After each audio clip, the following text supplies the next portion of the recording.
Olá, sou a professora Jéssica. Essa é a disciplina de Química Orgânica, aula 1, Introdução à Química Orgânica. Uma revisão, né? Os compostos orgânicos são formados por cadeias contendo principalmente carbono, hidrogênio, nitrogênio e oxigênio, destacados em verde. Também é muito comum encontrarmos nos compostos orgânicos halogênios, tá? Destacados nesse grupo, e os demais elementos destacados em laranja, que são metais, e em vermelho, ametais. Os compostos orgânicos prevalecem as ligações covalentes, que nada mais são do que compartilhamento de elétrons. No exemplo aqui, a gente tem o CH4, ou metano, onde a gente pode ver a sua molécula, né, a estrutura dimensional da molécula, é representada aqui pela fórmula de traço, onde cada ligação covalente é representada por um traço, ou na forma de Lewis, onde cada ligação covalente é representada por um par de elétrons. Cada ponto é um elétron. Ponto vermelho, elétron do hidrogênio, ponto preto, elétron do carbono. Aqui, então, esse par é uma ligação covalente porque é um par compartilhado entre dois átomos, hidrogênio e carbono. Vale relembrar a regra do octeto para entender por que acontecem as ligações covalentes, né? Os elétrons interagem porque eles querem adquirir estabilidade, preenchendo a sua camada mais externa, ou camada de valência. O hidrogênio, como só tem um elétron na camada de valência, fica estável com 2. E o carbono, como tem 4 elétrons de valência, fica estável com 8, né? Adquirindo a configuração eletrônica de um gás nobre mais próximo. Por isso o nome é regra do octeto.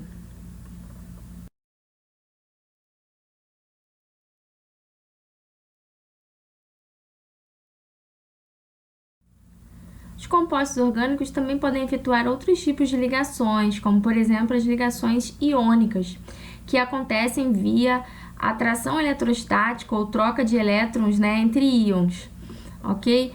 Como por exemplo, a gente tem aqui uma molécula predominantemente orgânica, mas possui elementos eletronegativos, como o oxigênio, que podem formar íons, né, ânions, que vão interagir, né, vão atrair metais e assim formar ligações iônicas.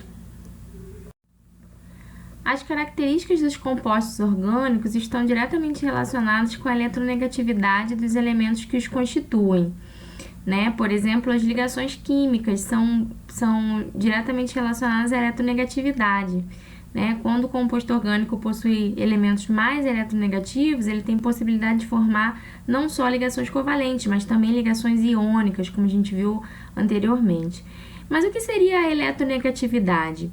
A eletronegatividade ela é uma força, né, que o núcleo de cada átomo possui, né, que ele vai atrair os elétrons de uma ligação química. Então, é esse efeito de atração de um núcleo de um átomo, né, pelos elétrons daquela ligação que ele está compartilhando com outro elemento. Como a eletronegatividade rege a polaridade das moléculas orgânicas em conjunto com a geometria delas, vale relembrar, né, que ela é uma propriedade periódica, né, ou seja, que varia, né, conforme a posição dos elementos na tabela periódica. Ela vai aumentar da esquerda para a direita na tabela periódica, ou seja, ela é maior para os elementos não metais e halogênios. Com isso, a gente observa que átomos diferentes vão interagir, né, de forma diferente. Os mais eletronegativos vão atrair mais fortemente os elétrons da ligação do que outros, o que ocasiona distorções na distribuição dos elétrons que são compartilhados tanto na ligação covalente como na nuvem eletrônica da molécula.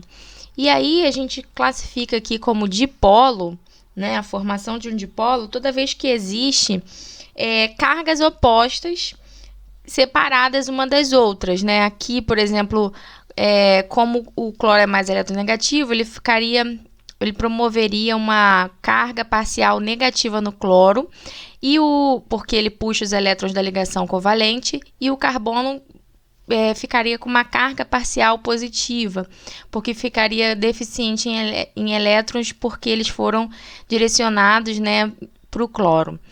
E A gente pode observar isso no mapa de potencial eletrostático, né, que é uma representação gráfica da densidade eletrônica, né, dos elétrons na molécula. A região vermelha é a região com maior densidade eletrônica, carga negativa, e a região azul é a região de menor densidade eletrônica, cargas positivas, que estariam direcionadas então aqui para o lado do carbono e os hidrogênios, menos eletronegativos. Então, quando acontece a formação desses dipolos, podemos classificar os compostos orgânicos em polares ou apolares. Aqui, como exemplo, temos a molécula tetracloreto de carbono, que tem ligações covalentes polares, ou seja, que formam dipolos, representados pelos vetores aqui. A direção do vetor vai estar para o lado onde tem a maior densidade eletrônica, que é o átomo mais eletronegativo. Então, se eu for fazer o somatório desses vetores opostos se anulam, a gente vê que o somatório total para essa molécula, ele vai originar um momento dipolar nulo para a molécula, então a gente pode classificá-la como apolar. Então, a distribuição aqui dos elétrons é homogênea no mapa de potencial eletrostático.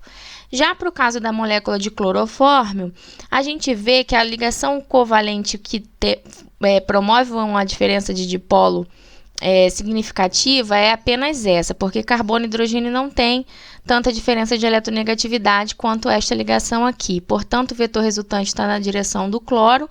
A gente vai classificar que o momento dipolar resultante para essa molécula é diferente de zero, portanto, ela é classificada como uma molécula polar, ou seja, seu mapa de potencial eletrostático terá maior densidade eletrônica, região vermelha, direcionada para o átomo de cloro. O mapa de potencial eletrostático ele vai ilustrar a polarização, né, das ligações covalentes, considerando a diferença de eletronegatividades entre os átomos ligados. Então, a escala, né, de cores que representa a alta densidade eletrônica ou baixa no mapa de potencial eletrostático está ilustrada nessa seta.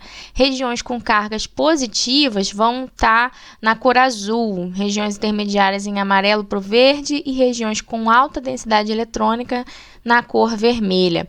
Aqui a gente tem como exemplo moléculas homogêneas, onde a gente vê que está na área intermediária, tá vendo? Está bem distribuído essa densidade eletrônica, ó, o hidrogênio gasoso e o flúor.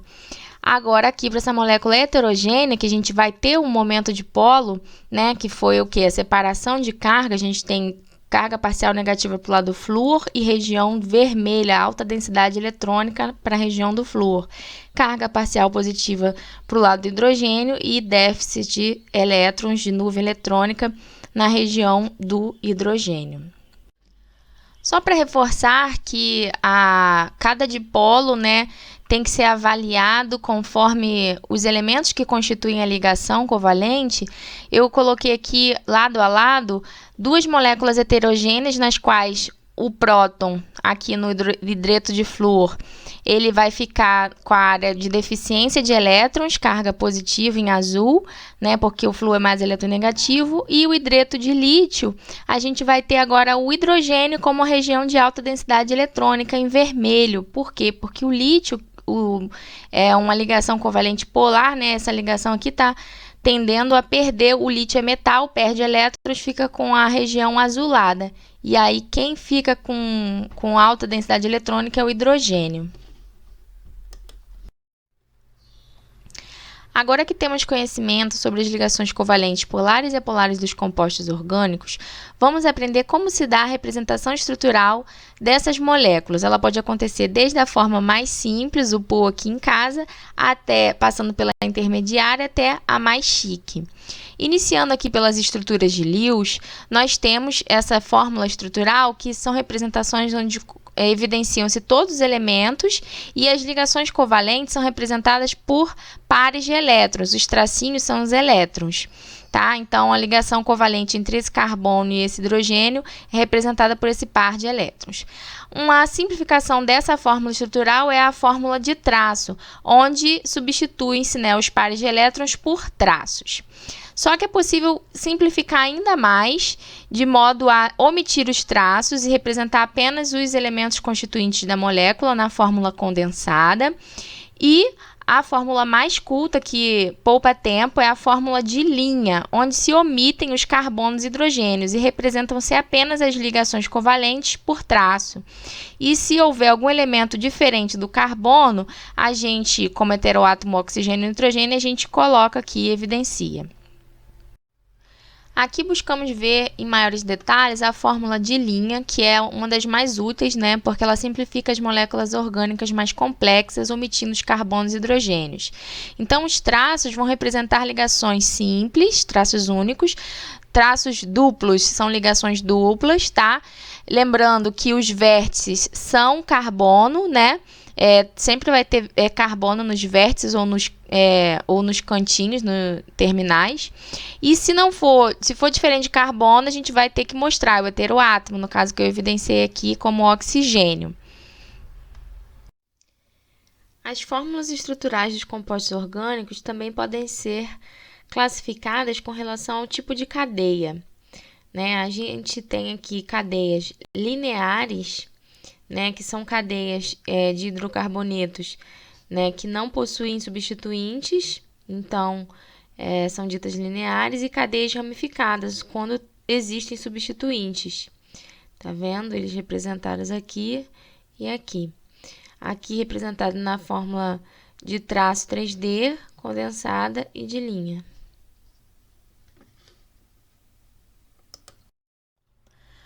Outro tipo de cadeia que existem são as cadeias cíclicas, né? Também representadas aqui na fórmula de traço 3D, condensada e de linha. A partir de agora, vamos relembrar como montar uma estrutura de Lewis.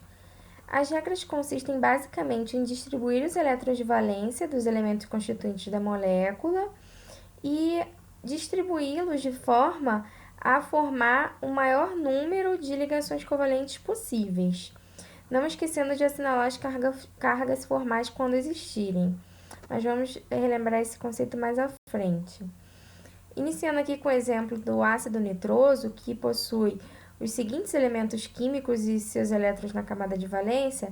Para montar, a gente começa sempre pelo elemento menos eletronegativo. Nesse caso aqui vai ser o nitrogênio, que tem 5 elétrons na camada de valência, como descrito ali no balãozinho. Depois a gente vai com o oxigênio, que tem 6 elétrons na camada de valência, são 2 elementos de oxigênio. E o hidrogênio, por último, né, que tem 1 elétron na camada de valência, em azul. Agora vamos tentar montar o maior número de ligações covalentes possíveis para cada um deles ficar estável com seu octeto eletrônico. Bom, entre o oxigênio e o hidrogênio, a gente forma uma ligação, né, um par de elétrons que já confere 2 elétrons para o hidrogênio, ok, octeto completo, e já confere, se formar essa ligação covalente aqui com hidrogênio e uma com nitrogênio, esse oxigênio aqui também fica com octeto completo, ó, ele fica com 2 dessa ligação covalente, mais 2 da outra, 4, 6, 8, o octeto completo, beleza. Aí o nitrogênio vai ter 2 de pares não ligantes, 4 daqui dos pares ligantes, das ligações covalentes, 6 com mais 1, livre 7. Então, não formou ainda, então ainda dá para desenhar mais uma ligação covalente. Agora, se a gente observar, tanto ele quanto o oxigênio agora estão com o octeto completo, ó, 2, 4, 6, 8, 2, 4, 6, 8. Então, fechou.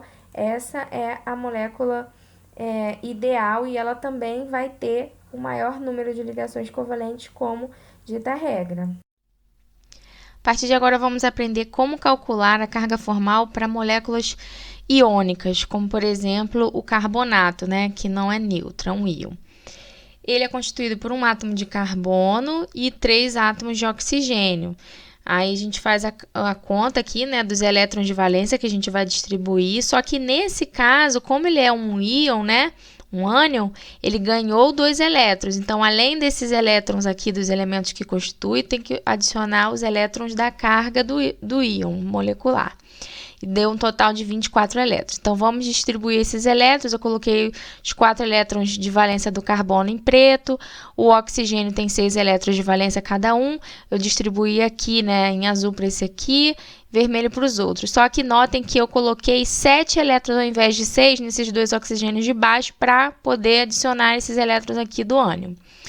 E com isso eu consegui, né, efetuar 4 ligações covalentes, representadas aqui na fórmula de traço por traços, restando então esses oxigênios com 3 pares, né, ao invés de 2, e por isso estão com a carga formal negativa. Mas o que seria essa carga formal negativa?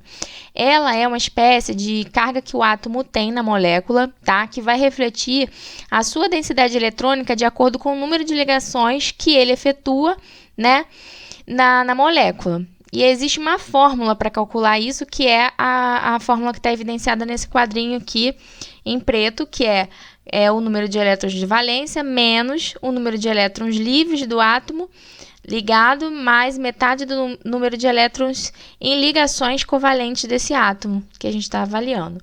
Vamos ver na prática. Então, calculando a carga formal aqui, por exemplo, para o átomo de oxigênio em azul. Ele, inicialmente, olhando a fórmula embaixo, ele tem quantos elétrons na camada de valência? 6, porque o oxigênio sempre é 6. E aqui, quantos elétrons livres ele tem? Ele tem, 4 elétrons livres, mais metade, né, do número de elétrons que estão ligados, que ele possui, 2, 4, né? Então, a continha aqui deu 6 menos 6, 0, por isso que aqui esse átomo de oxigênio não tem carga formal. E esses oxigênios em vermelho? Eles, mesma coisa, 6 elétrons na camada de valência, menos número de elétrons livres, temos 2, 4, 6, 6 elétrons livres, mais metade, número de elétrons em ligações covalentes, 2. Então, total deu 6 menos 7, menos 1. Por isso, eles possuem carga negativa. E o carbono, só para conferir, porque ele não tem carga formal, ele tem 4 elétrons na camada de valência, nenhum elétron livre, 0, e 4 ligações covalentes, ou seja, cada traço de uma ligação são 2 elétrons, 2 vezes 4, 8 elétrons que ele tem em ligações covalentes, então metade de 8, 4, deu carga formal 0.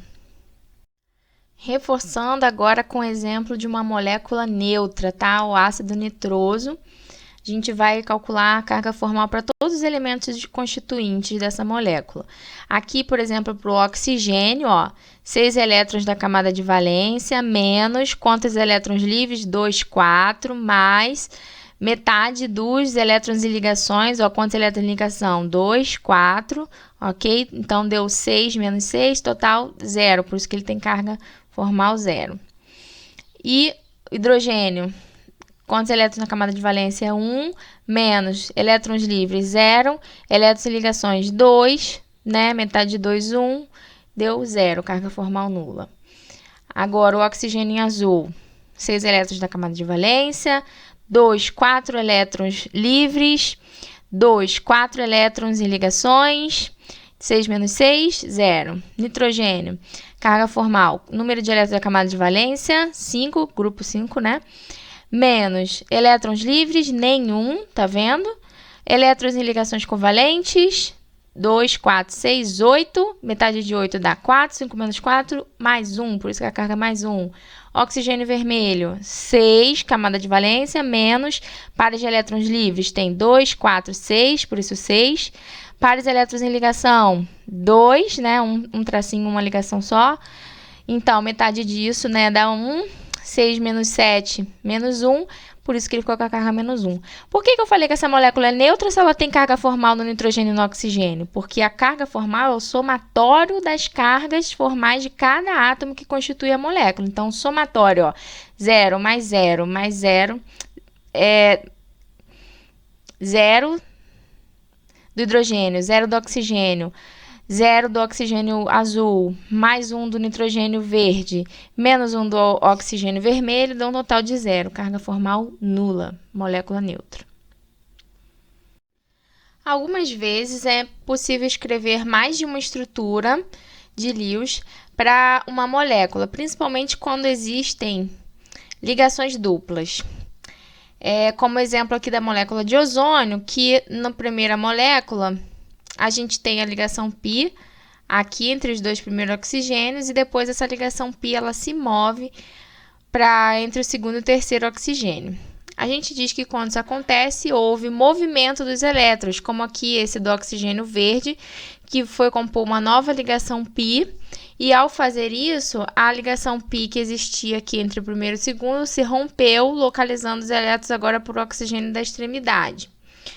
Resultando, então, nessa molécula aqui, que ficou com o oxigênio da extremidade com a carga negativa, e a ligação π no outro lugar. Isso, quando acontece, é representado por uma seta dupla. Por quê? Porque é uma seta de ressonância, indica que houve ressonância, ou seja, movimento dos elétrons.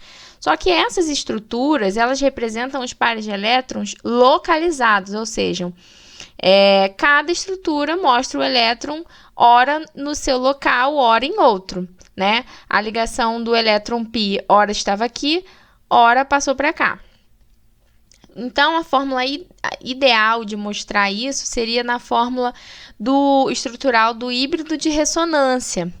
E qual a diferença da fórmula do híbrido de ressonância para essas fórmulas estruturais aqui? É que a gente representa a ligação π que vai ser deslocalizada por tracejadinhos, tá? Então, essa ligação tracejadinha é a ligação π que é deslocalizada. Por isso, a gente diz que a estrutura de ressonância representa os pares de elétrons deslocalizados. E ela vai apresentar cargas formais em todos os átomos que apresentaram alguma carga formal durante a composição das estruturas de ressonâncias anteriores, ok? Outra forma de visualizar a carga formal, né, desse híbrido de ressonância é avaliando o mapa de potencial eletrostático para essa molécula. A gente vê o oxigênio central em azul, porque representa déficit de elétrons, ele tem carga formal positiva, e os oxigênios das extremidades com região vermelha de carga formal negativa dos oxigênios, né, negativos. Então, a partir de agora, vamos compreender algumas regras para a gente saber quando é que acontece uma ressonância. Ao analisar aqui essas duas estruturas, A e B, a gente avalia o quê? Que houve uma transição da ligação π entre o carbono e o oxigênio para o nitrogênio e o carbono. Só que eu não posso dizer que aqui houve ressonância. Por quê? Porque existe uma regra que diz que se mudar a conectividade de átomos, não houve ressonância. Então, A e B são isômeros, não são estruturas de ressonância, ok? Mais uma regra que nos ajuda a entender o fenômeno da ressonância. Cada estrutura de Lewis ou estrutura de ressonância contribuinte, né, para o híbrido de ressonância deve ter o mesmo número de elétrons e a mesma carga líquida. Ou seja, não posso aumentar o número de elétrons nem variar a carga líquida. As três estruturas aqui de ressonância têm que ter a mesma carga líquida. Vamos conferir. Na primeira, todo mundo não tem carga formal, então é zero. Na segunda, a gente tem o carbono positivo, oxigênio negativo, carga líquida, mais um, menos um, zero. O movimento desse par de elétrons de nitrogênio forma uma π aqui, tá? E por isso temos a indicação, né, da ressonância, deslocalização.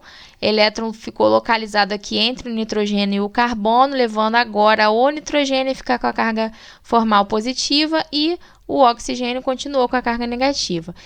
Carga líquida aqui, mais um, menos um, zero. Então, todas as três têm carga líquida zero, mesmo número de elétrons. Então, são estruturas contribuintes, tá, para o híbrido de ressonância. Agora, se eu quisesse continuar o movimento dos elétrons e tentar aqui deslocalizar esse elétron da ligação π para cima do carbono. Por que para cima do carbono? Eu ia formar essa molécula aqui, ó.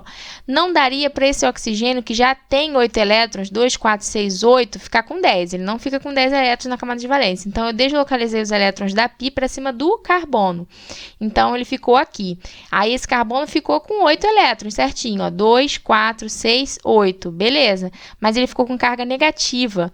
Isso quer dizer que a carga líquida aqui vai ser o quê? Menos 2. Então, essa não seria uma estrutura plausível, né? Não contribuiria para o híbrido de ressonância porque ela destoou das outras. Outra regra é que não pode exceder a regra do octeto quando tem átomos que excedem a regra do octeto, não serão contribuintes de ressonância. Que é o exemplo aqui de baixo, que temos 3 estruturas, sendo que a última não pode representar uma estrutura de ressonância, porque ela tem um nitrogênio com 10 elétrons, ó. 5 ligações covalentes, 2, 4, 6, 8, 10. Então, ele excedeu a regra do octeto, desrespeitou a regra de ressonância, não é um contribuinte para o híbrido de ressonância.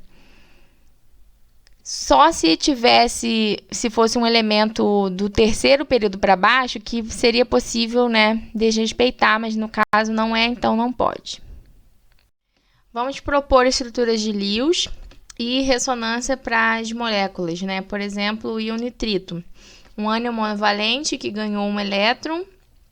Então, temos que somar um elétron aqui no total de elétrons dessa molécula. Distribuindo aqui para o nitrogênio 5 elétrons da camada de valência, oxigênios com 6. Esse elétron adicional eu coloquei na direção do oxigênio. Assim, eu consigo completar aqui com essa ligação covalente o octeto para esse oxigênio.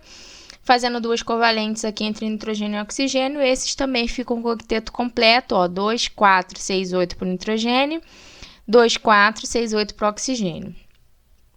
Haveria possibilidade de ressonância, porque eu posso movimentar o par de elétrons livre para compor uma π aqui, deslocalizar esse π para o oxigênio que fica com a carga formal negativa lá. Confere os dois com a mesma carga líquida negativa, porque é um ânion, e tudo certo. Próximo exemplo. Cloreto de tionila. Temos aqui que contar os elétrons, enxofre 6, cloro 7, são 2, então 14, oxigênio 6, total 26 elétrons. Vamos distribuir. Distribuir aqui 6 no enxofre, 7 para cada cloro, 6 para o oxigênio. Comecei fazendo apenas 3 ligações covalentes, tá?